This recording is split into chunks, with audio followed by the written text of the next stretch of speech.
मेरा नाम डॉक्टर नीतू वार्ष्णेय है। मैं एक आई डॉक्टर हूँ जो कि मुरादाबाद में प्राइवेट प्रैक्टिस करती हूँ। सबसे ज़्यादा सर्जरी आई सर्जन्स मोतियाबिंद की ही करते हैं और इसमें डाले जाने वाले लेंस की बहुत सारी वैरायटीज़ आज के मॉडर्न एज में आ गई हैं और डॉक्टर्स के लिए भी और पेशेंट्स के लिए भी कई बार ये मुश्किल हो जाता है कि किस लेंस का चुनाव करें, क्योंकि सारे लेंस जो है हर चीज़ में परफेक्ट नहीं है। कोई लेंस दूर का अच्छा दिखाता है, कोई लेंस जो है बीच की दूरी का अच्छा दिखाता है, कोई पास का बहुत अच्छा दिखाता है। तो ये है कि हमें जो है ऐसा लेंस चुनना है जो तीनों का जो है बैलेंस दे, या फिर ये देखना है कि पेशेंट का सबसे ज़्यादा काम किस दूरी पे है, बहुत दूर देखना है या बीच की दूरी देखनी है या पास की दूरी देखनी है। तो जो लेंस की है वो बहुत वैरायटी है। सबसे पहले वर्ल्ड में मोनोफोकल लेंस लॉन्च हुआ। मोनोफोकल लेंस भी जो था वो प्लेन डिज़ाइन का था, तो उसमें चूँकि स्फेरिकल एब्रेजन, क्रोमेटिक एब्रेजन होते थे, इमेज क्वालिटी उतनी अच्छी नहीं होती थी। तो फिर लोगों ने सोचा कि मोनोफोकल में ही कुछ जो है डिज़ाइन जो है अपग्रेड किया जाए। तो उसमें फिर उन्होंने मोनोफोकल को स्फेरिक डिज़ाइन बनाया। स्फेरिक डिज़ाइन में क्या होता है कि पेरीफेरी में पावर कम होता है और धीमे धीमे जो है पावर सेंटर की तरफ बढ़ती है। इसमें क्या हुआ कि इमेज क्वालिटी जो डिस्टेंस में काफ़ी अच्छी हो गई, लेकिन फिर भी बीच की दूरी और पास की दूरी इसमें जो है दिखाई नहीं देता है। इसमें जो फोकस कर्व है वो -0.5 पे बनता है। तो इसमें क्या होता है कि 2 मीटर की दूरी तक तो दिखाई देता है, लेकिन 2 मीटर के अंदर जो है कोई भी चीज़ होगी तो वो दिखाई नहीं देगा और उसके लिए मरीज़ को जो है चश्मा लगाना पड़ता है। तो ये मोनोफोकल स्फेरिक लेंस जो होते हैं, एब्रेजन फ्री लेंस, ये जो है जो लोग रात में ज़्यादा ड्राइविंग करते हैं उनके लिए ज़्यादा अच्छा है, क्योंकि इसमें क्या है इमेज क्वालिटी अच्छी है। दूसरा जो है इसमें जो है कलर कंट्रास्ट अच्छा दिखता है और जो है ग्लेयर, हेलोज, ये सब के प्रॉब्लम नहीं होते हैं। नाइट विज़न इसमें जो है बेटर रहता है। इसके बाद फिर जो है मल्टीफोकल लेंस आया। तो आज हम मल्टीफोकल लेंस की बात नहीं करेंगे, क्योंकि मल्टीफोकल लेंस के बाद अभी फिर से थर्ड जनरेशन लेंस आया है, जिसमें वापस हम फिर पीछे की तरफ ही मुड़ रहे हैं। तो सबसे पहले मैं थर्ड जनरेशन की बात करूँगी, उसके बाद फिर वापस मल्टीफोकल पे आऊँगी। तो जो थर्ड जनरेशन लेंस है वो एडॉफ लेंस है, एक्सटेंडेड डेप्थ ऑफ फोकस। अब वापस मल्टीफोकल के बाद हम एडॉफ लेंस पे आ गए हैं। तो आज हम मोनोफोकल, स्मार्ट मोनोफोकल और एडॉफ लेंस, ये 3 लेंस की बात करेंगे। मल्टीफोकल लेंस के लिए मैं वीडियो अलग बनाऊंगी। अब आते हैं हम मोनोफोकल आई हांस, जिसे हम जो है स्मार्ट मोनोफोकल या आई हांस्ड मोनोफोकल भी कहते हैं। और तीसरे नंबर पे है EDOF, extended depth of focus lens. अब हमारा जो मेन कंपैरिजन है इन्हीं दोनों में होगा। तो सेकंड नंबर पे हम आई हांस्ड मोनोफोकल या स्मार्ट मोनोफोकल की बात करते हैं और मैं केवल एक कंपनी आई हांस, जो कि जॉनसन एंड जॉनसन का लेंस है, उसी के बारे में बताऊंगी। ठीक है। इसमें क्या किया गया है कि जो फोकल पॉइंट है जहाँ पे रेज फोकस होती हैं, उसको इन लोगों ने सेंटर में कुछ ऐसा डिज़ाइन विकसित किया है कि ये फोकस जो है एलोंगेट हो जाए और हमारा विज़न जो है और 2 मीटर के अंदर आ जाए। जैसे हम पहले 2 मीटर के अंदर की चीज़ें नहीं देख रहे थे, तो अब इस लेंस से हम और पास का देख पाएंगे। इसमें जो डिज़ाइन है उसमें लेंस के सेंटर में 1 मिलीमीटर जो होता है, उस सेंटर पे जो है स्फेरिकल एब्रेजन दिया हुआ है।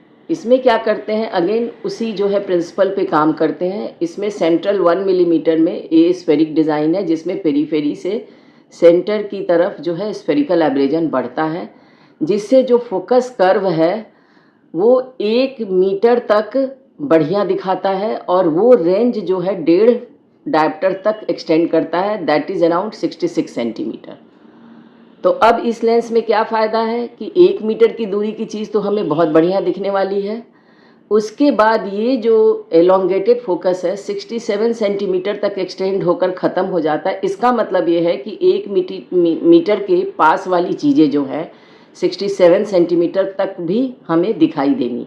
हाँ, बट ये है कि 1 मीटर की दूरी की चीज़ बहुत अच्छी दिखाई देगी और धीमे धीमे जो है 67 सेंटीमीटर तक आते आते जो है फिर क्लैरिटी पुअर हो जाएगी। लेकिन इसमें क्या है कि भाई ठीक है 66 सेंटीमीटर तक दिख रहा है, लेकिन फिर इसमें 66 सेंटीमीटर के अंदर की चीज़ें जो कि हमारा नियर विज़न है 40 सेंटीमीटर और जो हम ये कहते हैं 30 सेंटीमीटर, तो इस पे चीज़ें नहीं दिखाई देंगी। तो इसमें क्या हुआ, थोड़ा सा जो है पेशेंट को इंटरमीडिएट विज़न मिला, लेकिन नियर की दूरी फिर भी इसमें नहीं मिली। तो इसमें नियर विज़न का एडिशन आता है 40 सेंटीमीटर पे भी, 30 सेंटीमीटर पे भी, और वो लगभग जो है +1.5 से +2 डायप्टर तक होता है। तो इसमें हम ये नहीं क्लेम कर सकते हैं कि जो है इसमें नज़दीक का जो है अच्छा दिखेगा। अब आते हैं एडॉफ लेंस पे, एक्सटेंडेड डेप्थ ऑफ फोकस। इसमें क्या है कि एल्कॉन के लेंस विविटी का मैं एग्जांपल दूंगी।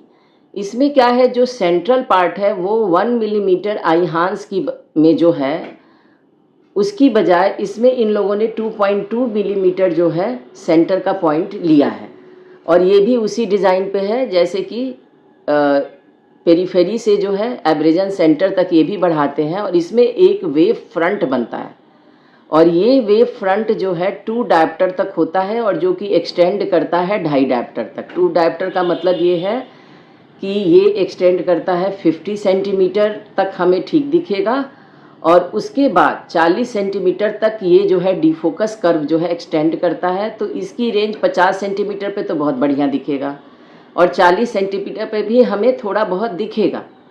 तो जैसे आईहांस में 1 मीटर की दूरी पे बहुत बढ़िया दिखता है, इसमें 50 सेंटीमीटर की दूरी पे बहुत बढ़िया दिखेगा, और आईहांस में जो ये एलोंगेटेड फोकस है वो 66 सेंटीमीटर तक एक्सटेंड करता है, और विविटी में ये जो एलोंगेशन कर्व है ये जो है 40 सेंटीमीटर तक यानी 2.5 डायप्टर तक एक्सटेंड करेगा। तो इसको समझने के लिए मैं एक आपको पिक्चर अभी वीडियो पे दिखाऊंगी कि जिसमें पूरा चार्ट है और जिसमें आप ध्यान से देखेंगे तो हर लेंस का डीफोकस कर्व अलग अलग है। मोनोफोकल का जो है 0.5 डायप्टर है, स्मार्ट मोनोफोकल का 1 डायप्टर है, और जो विविटी है उसका 2 डायप्टर है। तो आईहांस और विविटी में सीधे सीधे 1 डायप्टर का अंतर है। आईहांस आपको रेंज देती है 100 सेंटीमीटर पे, यानी कि 1 मीटर पे बिल्कुल क्लियर दिखाती है। उसके बाद उसका रेंज जो है 66 सेंटीमीटर तक एक्सटेंड करता है। वैसे ही विविटी जो है 50 सेंटीमीटर यानी 2 डायप्टर पे बहुत बढ़िया दिखाती है, और उसका जो है एक्सटेंड करता है 40 सेंटीमीटर तक।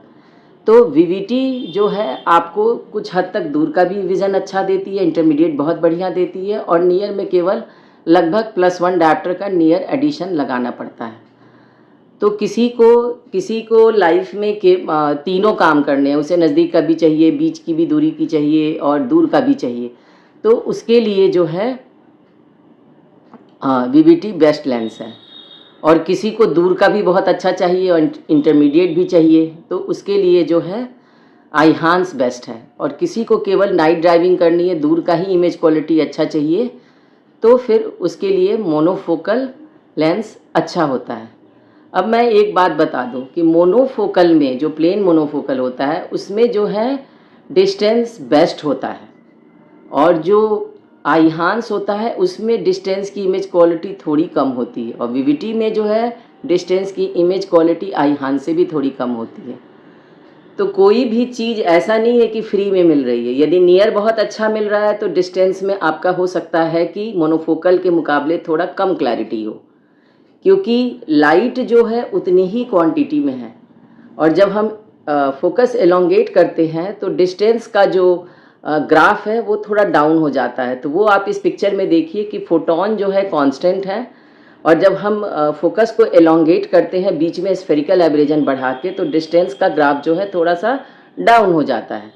तो इसका ये मतलब है कि मोनोफोकल में जो डिस्टेंस की क्वालिटी दिखेगी वो स्मार्ट मोनोफोकल और जो है विविटी में नहीं दिखेगी। तो आप जब भी जाए डॉक्टर के पास, तो डॉक्टर जब काउंसलिंग करें तो लेंस का चुनाव आप अपने डॉक्टर पर छोड़ दें, और जो है आप अपनी ज़रूरतें बताएं डॉक्टर को, और उसके हिसाब से फिर जो है लेंस को चुनें।